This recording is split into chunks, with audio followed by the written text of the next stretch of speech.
U.S. Federal Court of Appeals here in Washington, D.C. heard arguments today in a case challenging the force feeding of Guantanamo Bay detainees. Now, 3 detainees have challenged their force feeding and have asked the court to put an end to it. The issue at hand today was whether or not the court even has jurisdiction to do that, though. Because earlier this year, a U.S. district judge ruled that while force feeding is painful and humiliating, the courts don't have the power to stop it at Guantanamo Bay. Now, it's that decision that's being challenged today, right here. And we'll have to see if this federal appeals court gives power to the courts to put an end to force-feeding procedures at Guantanamo. Now, at the prison, 16 hunger strikers are still being force-fed on a daily basis. Now, this is a procedure that's been deemed unethical and even torturous by the World Medical Association and by the United Nations. After today's hearing, a number of organizations gathered in front of the courthouse to protest the continued use of force feeding. Close Guantanamo now!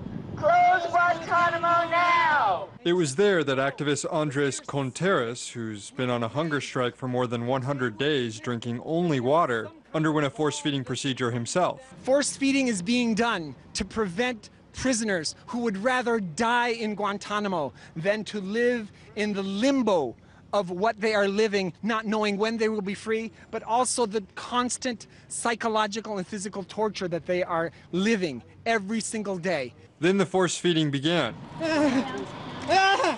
Contreras described the pain. When the tube has gone in, at times it has blocked my capacity to breathe.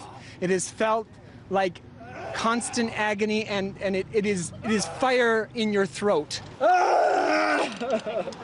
As you saw, it's absolutely gruesome, and this happens out of sight in Guantanamo to the men who are force-fed. So the hope is that bringing visibility to the gruesomeness of enteral feeding will shock the conscience and make Americans troubled by what the government's doing. I cannot not stop, and so I have gone in front of the White House. Why?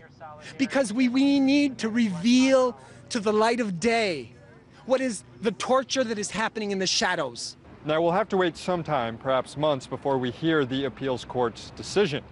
But activists here are confident that actions like this today and the strikes still underway at Guantanamo are working, and they're raising public awareness and political will to do something about a prison that just can't seem to be closed and a hunger strike that just won't go away. In Washington, Sam Sachs, RT.